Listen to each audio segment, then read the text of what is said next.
Well, welcome back to the English broadcast of the LPL. We're here live from Shanghai. It's actually a pretty sunny evening right now. We are in the depths of summer.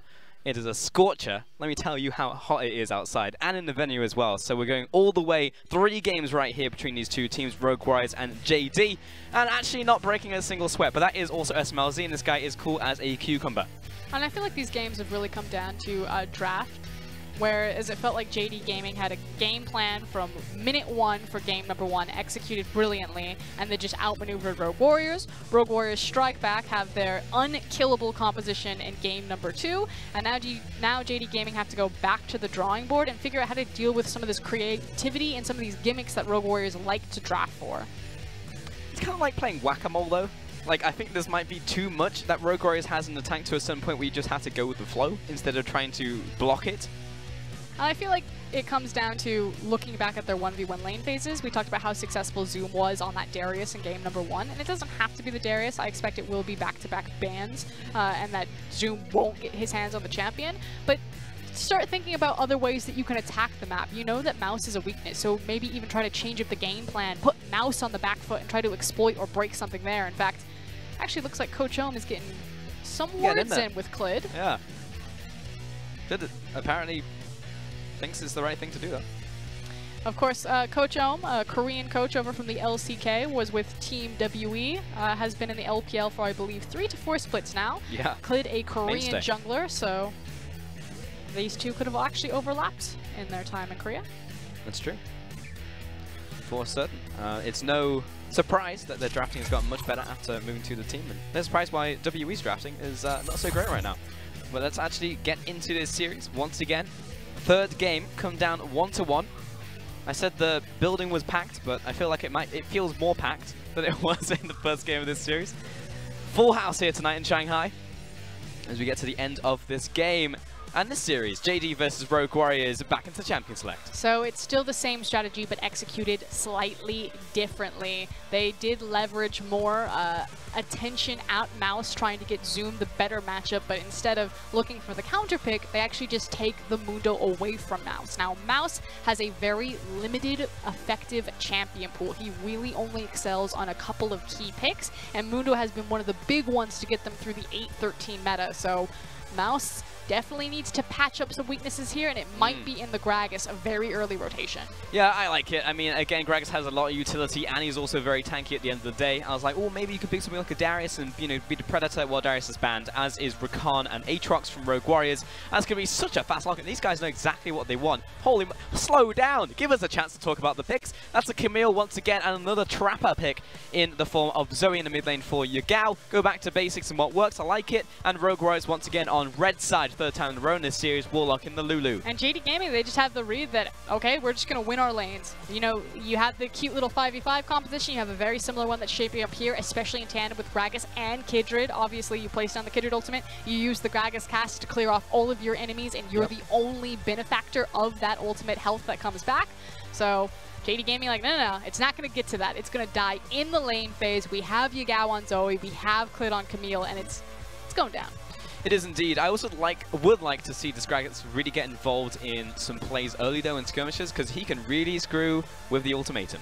Popping the ultimate for ultimate, and he'll be in solo lane having experience. So there are counterplay options for Rogue Warriors as we take a look at the next couple bans. Pyke and Tam Kench coming out here as 2 support bans towards Lu Mao, LV Mao, Gucci Mao. Gucci Mao. That is his name. And Lucian will be the ban out again against SMLZ. Will it be Kai'Sa? No! They're actually just like, do not want to deal with the Sivir. That was very annoying. Get it off my screen. But that could mean that the Kai'Sa is now appropriate. So JD Gaming, they're just trying to strip away all of the remnants of that composition that beat them in game number 2. Even to the fact that they could give over Alistar Kai'Sa, which is such a devastating combo because of Alistar's ability to proc Kai'Sa's ultimate. I'm just saying, imagine conditioning your opponent enough where they want to ban Sivir when, again, Varus or Kai'Sa are open, and Rogue Warriors are like, okay, I guess we'll just lock in Varus. Tit for tat, they see Logan, they say, okay, if you're going to take away my champions, I'm going to take away your champion. So whose champion pool is larger? And Logan may actually get his Orianna. He's been spamming this in solo queue. It was banned away from him. Oh, was this the oversight? We thought that Rogue Warriors would have more in the tank just instinctively because they're the more veteran squad. They've had the weirder compositions, but JD Gaming, If this gets locked in, and it does, to it now means that you get a different look from them. Yeah. And so Rogue Warriors are now having to be on the competitive stage, dealing with the JD Gaming that we haven't seen before, and please play Karma. Do you think they forgot? Because Rogue Warriors banned out Orianna in game 1 because Loken has been spamming this in solo queue 10 games in a row. 10 games of League of Legends. Potentially 10 hours of Orianna, just all in a row. I don't think that Rogue Warriors are the type of team where they look at an opponent and they think about how to best deny things from the opponent. I think that they more so think about themselves. Yeah. Just get me what I'm strong on, get my compositions that I like to run, and I'm just going to be better than you anyway. That's fair. That is fair. It's just an unknown factor I just wouldn't want to deal with, you know? Maybe Loken is just Y4 2.0, and you just don't want to deal with it. Alistar also comes in alongside it, no Karma today, and a Morgana coming in for the bottom lane for Rogue Warriors. If I'm tipping, I am definitely leaning towards JD Gaming. We have a very key champions. Is the signature pick of Yagao on his Zoe. This is a pick that it's just disrespectful to leave it open for him. He is a masterful Zoe player. Loken finally gets the Orianna that he's been spamming in the solo queue. It works in a very similar way of having the Zoe or the Taliyah in that bot lane, so maximizing your push. And then you have the Alistar. We talked about this earlier on in the series, that if you were ever going to identify a single champion against Rogue Warriors, they love to dive. They love to push you in, to stack up big creep waves, and then to try to rotate Doinby and Flawless for these big 4-man dives at around 8 to 10 minutes. Alistar is so dangerous to do that against. Orianna, incredibly hard to push in. I feel like JD Gaming, they see what Rogue Warriors have, and they have completely met it at every single aspect of the composition. Oh, for sure. Even for the first couple of phases as well, I'm looking towards the Camille. I love it a lot. Plus, you've got the Zoe coming in on top of that. I mean, one thing to think about is when we actually get to those team fights and skirmishes once again, that Rogue Warriors do have answers. I mean, Gragas and Kindred, fantastic into this composition that JD have built themselves in skirmishes. But it's a question of whether we get there, Frost. Yeah, JD, they don't want to wait for that. No, they don't. When it was want to win in the laning phase. Okay, so one of the bloodiest teams going up against one of the best team fighting teams. Yep. And it's all about that man on your screen. That is Yagao. Zoom and Yagao. Your boy Yagao. Almost identical. That's why the Chinese audience calls them the Dumpling Duo. Now, technically they called them the Dumpling Brothers, but we thought Dumpling Duo sounded better for English. Alliteration, yeah. Crushed it. You also call them the black and the white dumpling. I always forget which one's which. Zoom is the white dumpling because he has light hair, and Yagao is the black dumpling because he has black hair. Oh, I see. See? There you go. Right. Zoom. Makes sense. Yeah, Zoom also a person that you cannot sleep on. He is picking up the Mundo this game though. No Darius for him. That was actually banned out first by Rogue Warriors, so they do not want a repeat of game 1. But there are factors that we get to see in this one, especially the Zoe coming out in the mid lane for Yagao. Excited to see that one for certain. And Zoom could be the make or break here in these 5v5s if JD Gaming can't just roll over Rogue Warriors in the team fights, because he's on the Mundo and there's not a lot of safety. Yeah, SMLD has access to the Black Shield, but you know, there's nothing to stop Mundo from just rocking back into Varus' face. That's true, actually. Yeah, I mean, well, there is the Chain of Corruption and then the Binding, but you dodge both of those. Well, also a Gragas at the same time. So there it's are more ways so to you try and can get survive, yeah, depending on kind of where we are in the itemization. That's and true. How far Zoom gets ahead. And this is what I want to see. I want to see Clid give attention to his top and mid, and just let this Alistar Orianna absorb a lot of the pressure that Rogue Warriors like to focus down there. Snowball Zoom ahead and make use of a very fed Mundo for access into that backline. There are ways to make it happen you get later into the game, but again, to reiterate, they are looking towards the early phases of the game to shut down Rogue Warriors before they can even attempt their crazy team fights. As once again, for the last time in Shanghai tonight, for our very final game, it's gone to 3 between Rogue Warriors and JD. I'm going to hand it over to the audience.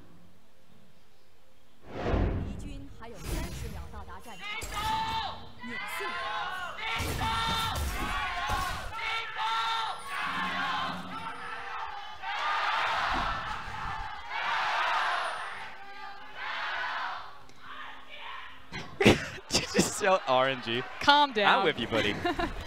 Now, of course, Rogue Warriors got a lot more popular after their big Rift Rivals appearance. Doinby saving the day alongside the Revenge Squad and allowing RNG to close out in game number 5 against Kingzone. We talk about them being the sucker punch. That was definitely a sucker punch to Korea. I think a lot of people bet against Rogue Warriors in that final set. I know I did. I know. We were talking over WeChat and you were like, they're dead. And I'm like, no, Frost. No, they got to win. Put my faith in Edward Gaming. That's where I went optimism. wrong. Yeah.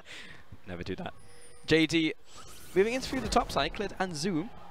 Got a lot of Aries in this game as well. Flawless is very much aware that something could be happening though. And very aware because they're sat on the top of a ward. Mouse is coming down, he's in try. But you're going to continue challenging over this, Frosk.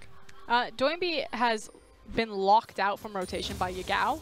So pushing the wave in, and it looks like we actually are going to have a contest for this, but it's just 2 versus 3, and Flawless, he's wasting, yeah, there you go. You're wasting a bunch of time, buddy. Just rock away. Yeah, but at the same time, it's his time for Zoom and Klid's time, and now he's going to go to bottom side. So Mundo is 0 farm, and well, Mouse, to be fair, is also 0 farm, because he was thinking about rotating.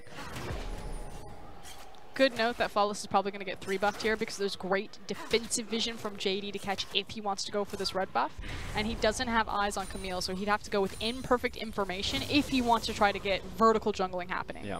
Which, depending where this crab lays down, I feel like is going to... Okay, I was curious if how far the crab got up the river, if he's just going to be like, ah, screw it, I'm going for it. Yeah, that's true. There's also a chance for him to go through bottom side through try. That wasn't warded, but of course he wouldn't know that. Mark now goes down onto Klid, and he instantly goes right towards his own red buff to try and contest here. Kindred in the bush. Nope, she's not here. And Kindred will pick up the blue buff on that side. So probably going to be, as you said, triple buffed right here, unless he pulls something crazy off. Starts off the Grump as well for some double jungling. He's pretty close to Smite, so it should be okay. But nice early advantage over to Klid. And now it's a question of what Klid does with kind of this tempo advantage. You see the immediate response that Varus and Morgana are very far forward.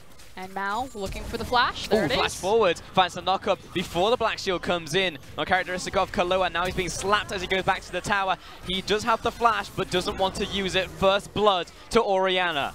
Beautifully done there from JD Gaming to read the map and execute appropriately. And you have to wag the finger at SMLZ and Kahlua. I believe early trinkets went down to protect Rogue Warrior's jungler. I'll have to go back onto the tape and kind of watch that early game and see if there was a big window, but didn't have their flanks covered, way too far forward, and were punished knowing that the jungler could be on the bottom side of the map, especially against an Alistar. Yes, indeed. First blood going to Loken.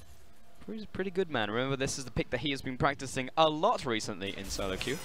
And it goes back to this idea of evolution for JD Gaming. You know, coming into this series, out of 23 games, Loken had only played 1 on a mage, and it was just that Vladimir. It had been banned by Edward Gaming previously before in their series, so a lot of teams were respecting it. Loken went back to the drawing board, tried to find another mage to keep him competitive in this 8-13 meta. Yep. Finds the Orianna finally in game number 3. Oh, in the first game, he also picked up Morgana, right? Yep. So found 2 more mages. Doubled, or tripled the amount of mages he's picked so far in the LPL. So clearly he's done a lot of legwork before this series. And if there's a time to play up, it's definitely against Rogue Warriors, because they are a squad, the benchmark, I guess, within their group outside of... Oh, on the opposite side, because we're on cross-conference. A team that you really want to play up against. There should be many easy wins to pick up in that conference. EDG will also be a tough one. And the thing is if JD slay Rogue Warriors here, there could be a conversation that if JD Gaming were in the Western Conference, that they would be the best team. You know, if our Eastern Conference teams continue to smash the West so handedly, the disparity is only growing between them, and maybe JD Gaming and Suning Gaming just drew the short end of the stick because they're stuck behind Royal Never Give Up and Invictus. I mean, that's it, right? Like, if you look at JD, I mean, specifically in cross-conference, they're the favorites for 5 out of the 7. You look towards EDG and Rogue Warriors as the strongest teams in the West. Then FunPlus Phoenix, Snake, WE, OMG, TOP. All of these matchups you'd say are JD favored. So there's now a chance for them to pick up a lot of wins. I mean, it's actually more likely that they will not drop a game from here on out if they beat Rogue Warriors. The only unfortunate thing, other than that ward not being spotted out because it's a very shallow control ward, is the fact that they have to be in the Eastern Conference, and that due to the makeup of the LPL playoff gauntlet, that they'd have to go through one of those top tier teams, if not 2 of them, to make a deep run and to even qualify for the regional qualifiers for Worlds. They'd have to finish about, I believe, 3rd at least, because they didn't finish very far in spring. Yeah. Now the question is... Maybe 4th. Do you situate your stadium whenever you get it, JD? Not in Beijing? Because I heard they were thinking about Beijing. That's why the first game between them and RNG was actually Beijing RNG battle. Versus, yeah, the Beijing battle. Maybe you actually look to put it near Xi'an or Chongqing. Let us pick up our stadium. Set it up right next to Chongqing. Like, hello, Snake. Bit of a counter gank happening. Mao doesn't have access to his flash this time, which is why, oh, nope, he's going to go for it anyway. Nope. Jumps in onto Kahlua. That was a bit surprising for him because he's like, okay, I guess I'll just bind you and have Flaws come down and kill you. Beef's back on the menu tonight, lads. Just a bit of a miscommunication there. You could see that Clid wanted to go back. I'm assuming that Mao said, no, we can go for this. Kahlua steps a little bit too far forward, but hits the important binding. So some redemption as well for Kahlua. He's had a bit of a hit-and-miss series. Yeah, Clid definitely had to stop his recall and save Mr. Loken down in the bottom lane. But he's okay. He's going to follow this out and go back to base as well. Lower mana, lower HP, and also a bunch of gold to spend. 38 to 59 actually in the bottom lane. So that's a pretty big differential. Now, our kill is around, I think, 12 to 14 CS. So you can also add that onto his tally. But there's also now an assist to SMLZ. So ahead in that bottom lane is the old Varus. That's going to be Lost Chapter plus the ring and the brown bags for Loken. You can see that Mao is actually on the move, and he's trying to set up a nice little pathway down towards the bottom side, which is actually very dangerous that he's doing that alone. He just must assume that Flawless is there because of the red buff, which makes sense. If you're keeping track of the jungle timers, he shouldn't be on bottom side, but I've seen crazier things. I always get really nervous when supports just decide to face check up the river, especially when you don't see where the enemy bot lane is. Are we talking about PYL here? Like, what? I've definitely been conditioned for the same thing for us. Mid lane is going to be Doinby and Yugao going toe-to-toe right here. I mean, the actual analysis there is it tells me that both teams are doing a good job cross-map communicating about where the enemy jungler is to give the confidence to their support that they can walk forward and make that movement. Yeah, that is true of these teams. Definitely not of the likes of LGD. Here comes Flaws into the top lane.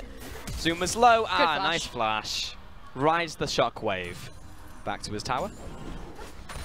But we still have big tempo lead for Rogue Warriors. The fact that they're forcing these summoner spells, that they're trying to make these plays, whereas Clid was delayed, I believe, on 3 backs bottom lane. Yes. He's just now finishing up his red buff, and then he can start looking for either clearing out his jungle or looking for access to ganks. But the damage has kind of been done. JD Gaming now playing from the back foot needs to start clearing out some of the vision in the river. In fact, Yugao actually just walked over it, so Rogue Warriors very clearly see this happening. Yeah, in full vision. Doinby and Flawless jumps over the wall. Get away from the bubble. Hey, tags onto blue buff, that's what I'm talking about. Yugao jumps over and he's right into a binding. Perfect timing on him, charging up the arrow, finds him immediately out of that one. But Mao, he's so far into the enemy team, and he flashes in to try and find Flawless. He knew the follow was coming in from Loken. That's what I'm talking about, Lumao. Bit of a crazy play. Also tried to set up the shockwave for Loken there. But again, as I was saying, the damage had kind of been done because Kahlua and Mao and, frankly, Clid was delayed on his back timing. It meant that the vision for Rogue Warriors had gotten control over that river. It was the vision that spotted out Yugao. It was the vision that gave Rogue Warriors the chance to counteract there. And not doing too well in this lane phase as they would have liked. Feels like Rogue Warriors are actually having the best lane phase that they've had all series. Yeah, it's unfortunate time for JD. They're like, okay, let's draft the laning phase to stop them from going with skirmishes and team fights. Now, I don't want to confuse people when we say drafting laning phase and then looking at this, but like, what are you talking about? They don't have that much kill pressure. It's how they drafted to deal with what Rogue Warriors want to do. The fact that it's an Alistar and it's an Orianna down here, so they can either match the push or at least dissuade the dive with the Alistar. It's the fact that Yugao is going to have the push priority on the Zoe, but not necessarily the kill priority against the Lulu, depending on how Doinby plays it. Yeah. It's just that right now a lot of the plays that they have been making through the jungle using Clid have not worked out very well. Loken did find that 1 kill though in the early game. Mao flashing forwards and looking to murderize someone. I like it. I always like to see some mad cow on the bottom lane. But for that though, Rogue Warriors are pretty happy. I mean, they're just farming up Flawless in the jungle on this Kindred. Bottom lane, SMLZ's 1-1-1. He's going towards his early Bork. And he's feeling good about life. He's also got near perfect farm, as does Doinby in the mid lane. So all in all, if you're a Rogue Warriors fan, you're pretty happy with how this early game has gone. It's now a question of where the breaking point is going to be. It feels like JD Gaming are like, okay, we're done. We're done playing around now. We're just going to sit in our lanes. If Rogue Warriors want to play this slow and steady, have an elongated lane phase, then we're fine to do that as well. Taking the Rift Herald and just trading some camps back and forth. Pretty much it. Game of ping pong, not League of Legends. It's fine, you gotta just pick that one off the floor. And Clid, he's been at this one for a while, let's be honest. I saw him 40-50 seconds ago at the Rift Herald, and now he's got it. So now he can cash that in top lane, mid lane, bot lane. Where's it gonna be? We're playing Plinko. Where's it going to end up? I doubt he's going to immediately drop it. I have a feeling it's more so. Oh my god, he did. It's in the top lane. Yep.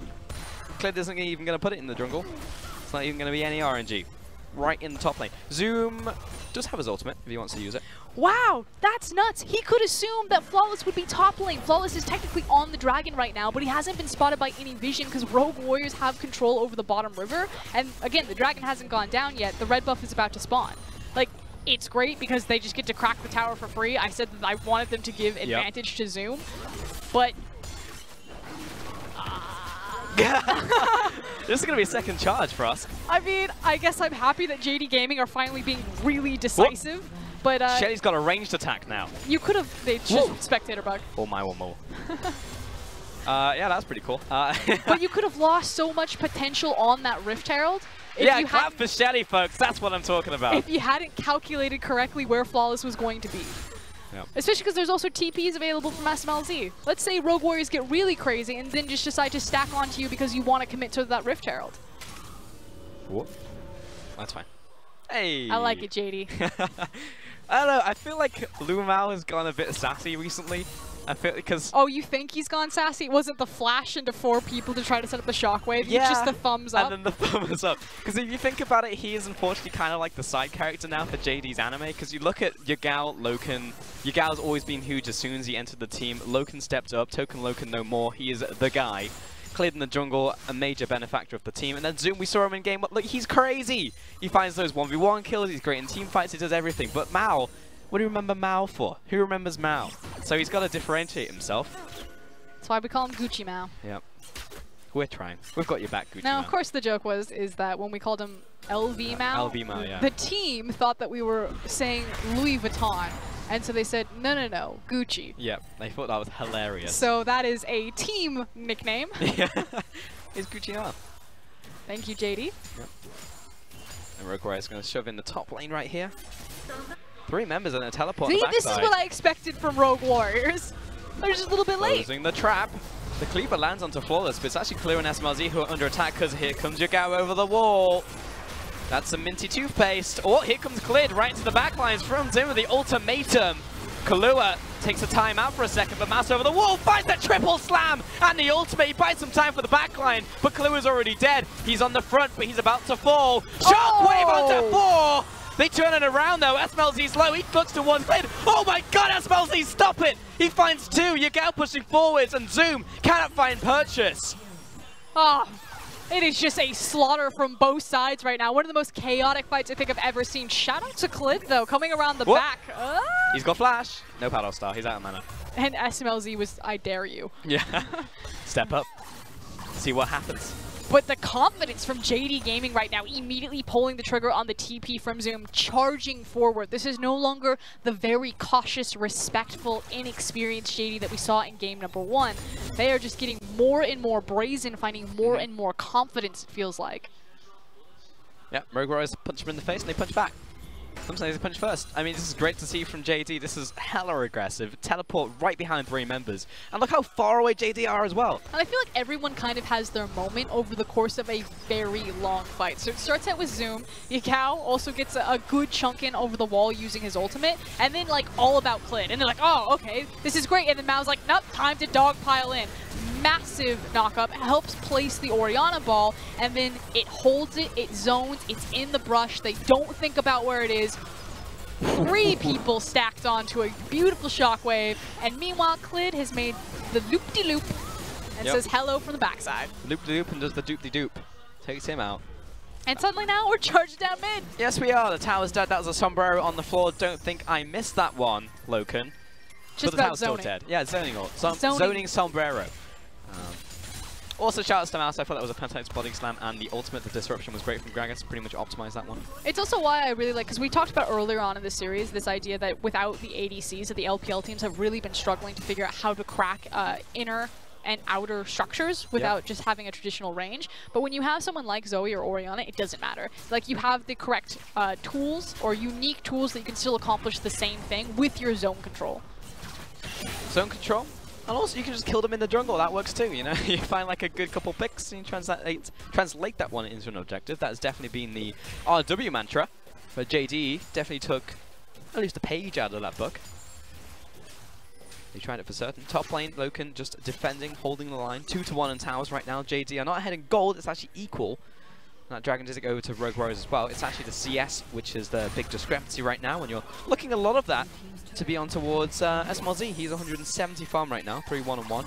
It's a pretty big Varus. He's definitely majority of it. Again, Rogue Warriors composition still is all going to be about SMLZ in the end, at its core. Indeed. Joining B will be the supporting cast, the Samwise to his Frodo.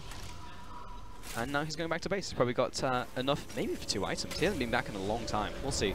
Because he's got the recurve bow already. No, that's going to be components, but very close. It's going to be rough because the Mountain Dragon's going to be spawning in 40 seconds. Is he going to sit? Whoop. Hey. I thought he might be close enough to try to buy it, but you know, being in between a big power spike like that when an important dragon is happening, we'll see if Rogue Warriors step forward to contest, especially with Doinby getting chunked out a bit. Wasn't as bad as it could have been, but this will be the true gut check for Rogue Warriors about how frisky they're feeling here, because I don't think they have the position to step to on this Baron, unless JD Gaming put themselves in a situation to get counter-flanked by trying to dive Mouse. Let's say pick-a-fie Mouse in the bottom lane, though he is Gragas. Here comes the cavalry, though. Yeah. Slow, but no, not really feeling it.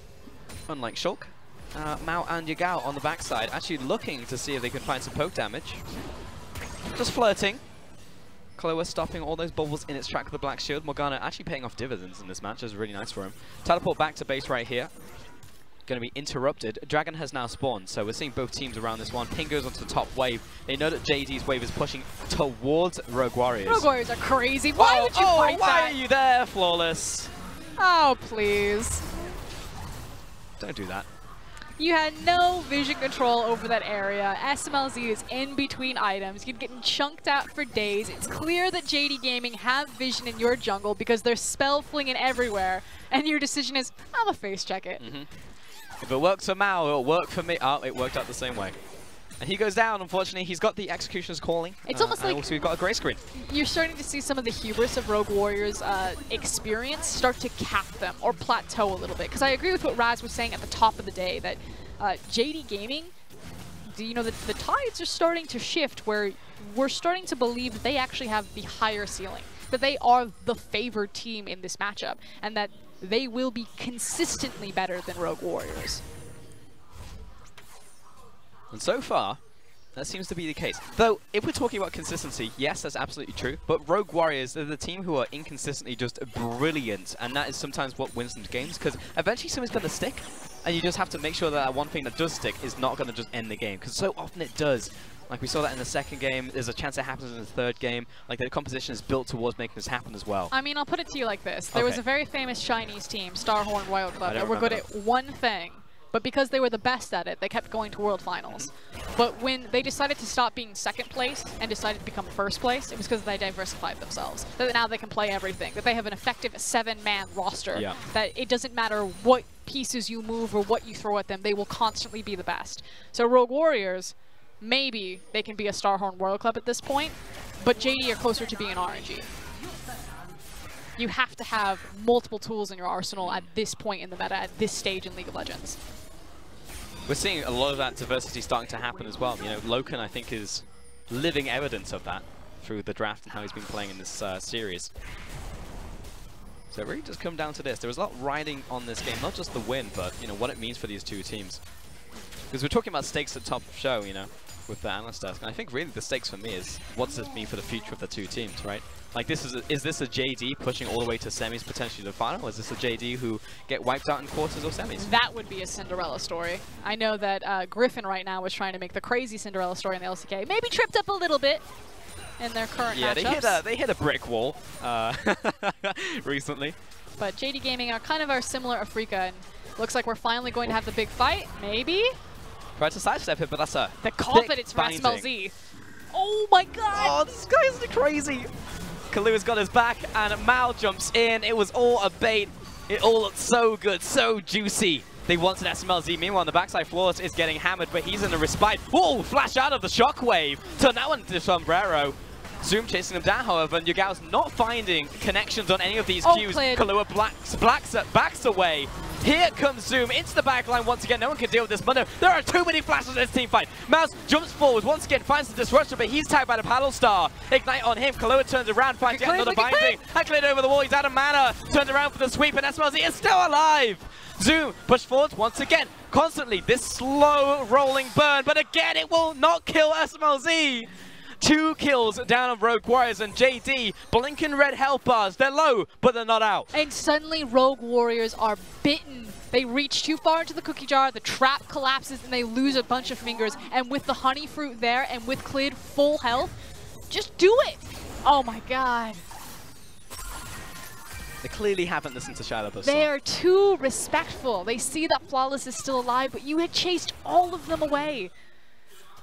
Giving respect that Baron is still very hard to kill at 22 minutes, but I wanted the blood. Where's the blood from this fight? And look at how well multiple people play this. Yugao and Loken in particular. Clid doing his best, constantly weaving in and out of the fight, and Zoom leading the charge. So, I mean, you could watch this fight 100 different times and look at so many different members and see mechanical outplays from either side. Yeah.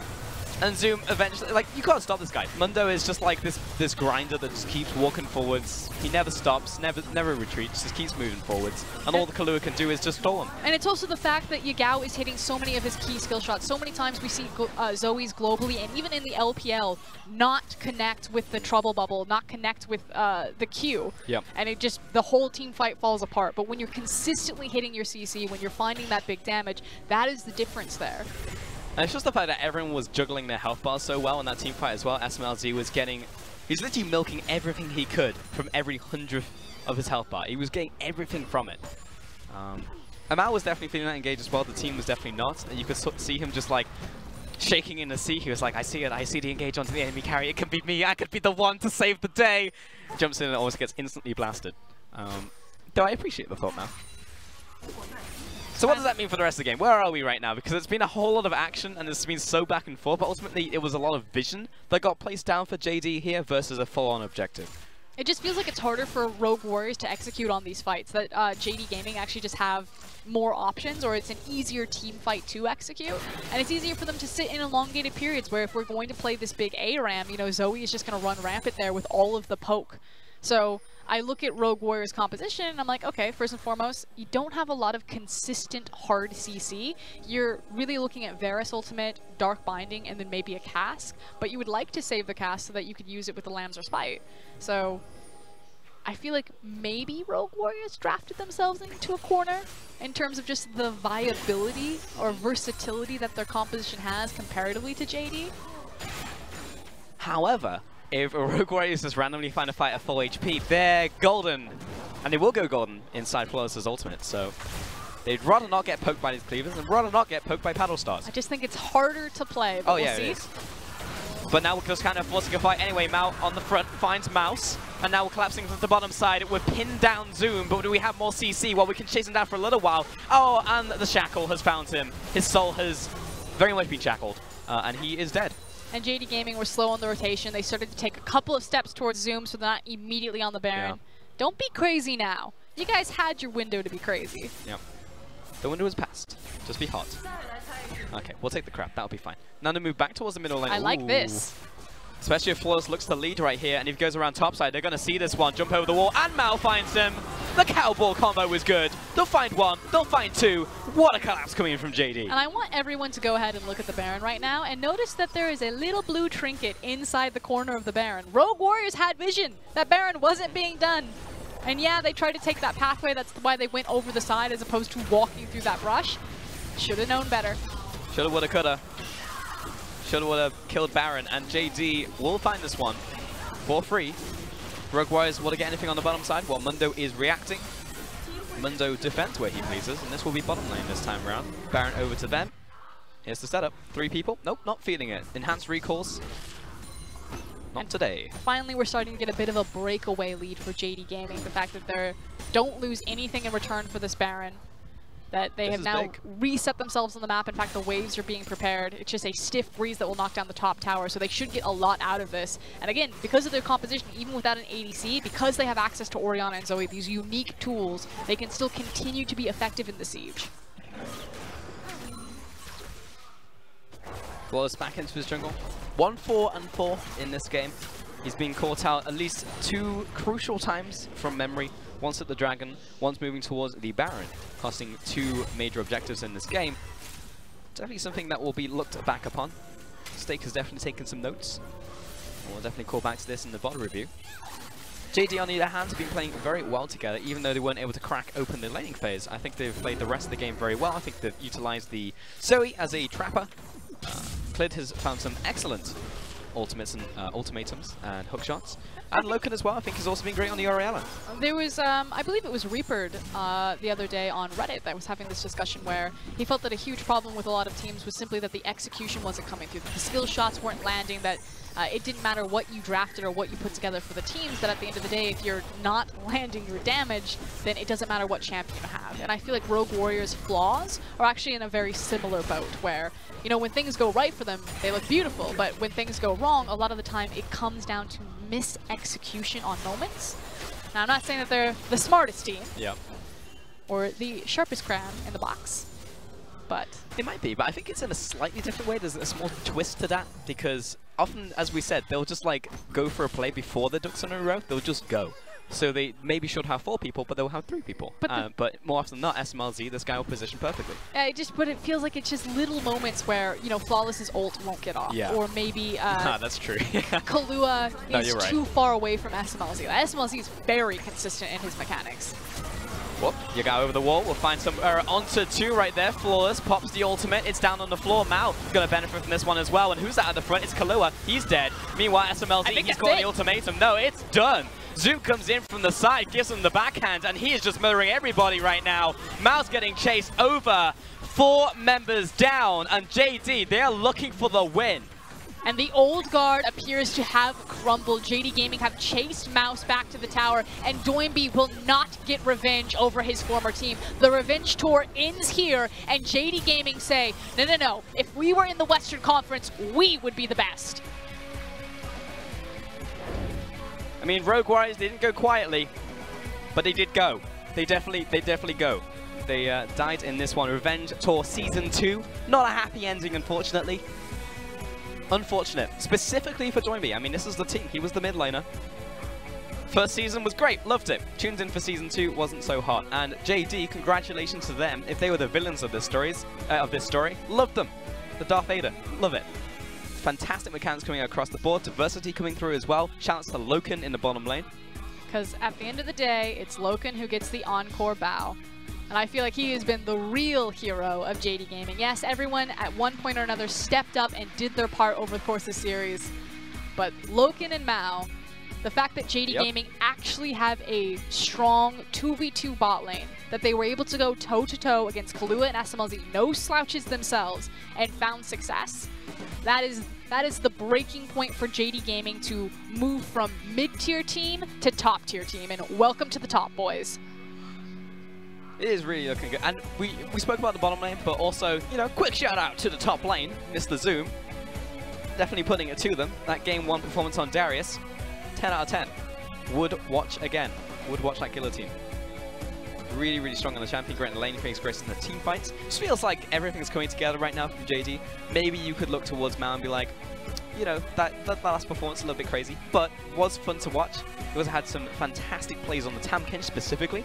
I think back to that play at Baron, gobbled up Loken, perfect mechanics from Loken, backed into a corner, keeps on firing. Like, really just nice things across the board coming out from this JD roster. So I just really want to know how far they can go, because they've beaten Rogue Warriors now. You look at the rest of the conference and you're looking like, well, they're pretty much going to be favorites for every single one of these games. Have to give a huge credit and shout out to the coaching staff behind JD Gaming, because they have just grown leaps and bounds. We saw definite evolutions this series in particular, changing up not only their compositions as with the Orianna and the Morgana, but also their confidence and execution on the map. The fact that they did find these macro victories and didn't have to just go back to their skirmish-oriented style. It has always been heavy roaming mid laner, skirmish-oriented around Yagao and Clid, and then they 5v5 and try to just protect Loken. And they completely tore that apart and put it back together, and were able to outmaneuver Rogue Warriors on the map, in the draft, and in the team fights. It's just the fact that the jigsaw had multiple ways to be solved, right? It's like they took it apart, recombined it, and it just looked really good. Well, that's it from us. We're going to send it back to the analyst guest with Dom and Mr. Razzle Dazzle. Razzle Dazzle now. Mr. This guy's gone too far. Dazzle. What do you think about that, Rasputin? Oh my goodness. Choose one! I'm the one who actually eliminated the Laplasm, so I'm just Raz. So call me by my real name. Well then, Barento. Oh, okay, there we go. So let's get into pick and ban for JD's victory over Rogue Warriors. Right now, these two teams are 4-4 in games, but just because of how it's shaken out, it is actually the 2-series win for JD and a 1-series win for Rogue Warriors. And I'm sure JD is pretty happy about that. 100%. I mean, people talking about the emotion that's running between both of these teams. You saw it with literally the emoticons being flared within the game. Now, just to look at the pick and ban, because, like, I love this. That's why I wanted to get right into it, because we wanted to see the Orianna coming out of Loken since the beginning of the series. That was something that they were looking for. Got banned in the first one. Played the Morgana. Exactly. Got the Morgana in the first game, and then it just found himself with the Varus in game 2. Game 3 finally gets the combination they've been looking for all series long. Yeah. And that's really what just shook the game up. The Orianna had her items, got into a point in which she could just basically find free combinations. Wombo combos on either the Alistar that was ineffective earlier on in the game, or the Camille, which was super effective later. So I thought that the combination from JD was actually exceptional. And we do have to give a little bit of credit to Lu Mao in that bottom lane as well. I think his name just clicked in my head. Lu Mao, for going in time and again. You saw him when he got backstage. He was next to Clit. He was patting him on the back saying, great job, you did great. As that sort of emotional backbone, not just for Loken's Orianna, but also for setting up for his team, trying to enable Clid to find these flanks, and enabling that way for Yagao to take these super long fights on Zoe, because he flashed so many times in that game. If that was maybe a 30-35 minute game, on average that's about 5 or 6 flashes. I'm pretty sure he flashed maybe 15 or 20. Just remember that Lu Mao is a great engaged support. So people tend to forget that quite frequently because he goes towards the mage supports at times, picking Tahm Kench quite frequently lately. But he's the support that really wants to get onto the Leona pick. Got the Alistar that was banned earlier on in the series, and so was rather effective. I know he got focused on really early on in the game, but the team fights are what they were looking for, and they ended up getting it. I remember JD had exceptional Baron control throughout the entire series. It went on longer, it went into the 3rd game, but this game was a great exception of, well, vision control completely controlled by JD. Even with the blue trinket that was placed in the Baron pit, there was a control ward there, so it got the initial vision. And the payoff of that was that the Orianna was able to take MVP Loken on that Orianna. You were just talking about what it does for the team. 4-0 and 9, 100% kill participation. While the CSD might have been down, he definitely made up for it with those massive shockwaves. And the CSD just comes down to the fact that, remember, SMLZ and Kilo are picking for the lane, so Morgana and the Varus, so much poke within the laning phase, so he took a lot of punishment. Loken just got out of it in a proper position, 3 items on him, ready for the team fight. He shows his team why he can play mages, been practicing it all week long, and so now that's an extra angle to look at when JD plays in the field. Something that teams are going to have to be afraid of as they now find themselves 8-1 in the standings. But that said, that now wraps up our first series. RNG has started their next game in Beijing against FPX, and we're going to jump right into that in just a moment. But first, we're going to get you caught up on what happened in that pick and ban. You can see it below you, Raz. Real quick, I just want to say, Zoe first pick, then Rakan Darius for RNG. What did RNG get an answer to that? Because Talia, Tahm Kench, Varus, you're raising some eyebrows. So look, RNG's focus is very easy. They're trying to get proper engages. The Rakan is exceptional. You don't even need a proper AD carry to get it going. In fact, they just have bruisers here. So it's fun from RNG's perspective. Always throwing Zatai on the Darius in the mid lane, so that seems like that's a possibility this time around. From FunPlus, remember, Talia is 100% like you just ban that out. If you're talking about the Aatrox, Nocturne, Talia's in there. So the fact that they get it immediately means that FPX, at the very least, have great jungle tempo that they can look towards. So if you're looking at FPX, immediately Alex, what can he play for his team?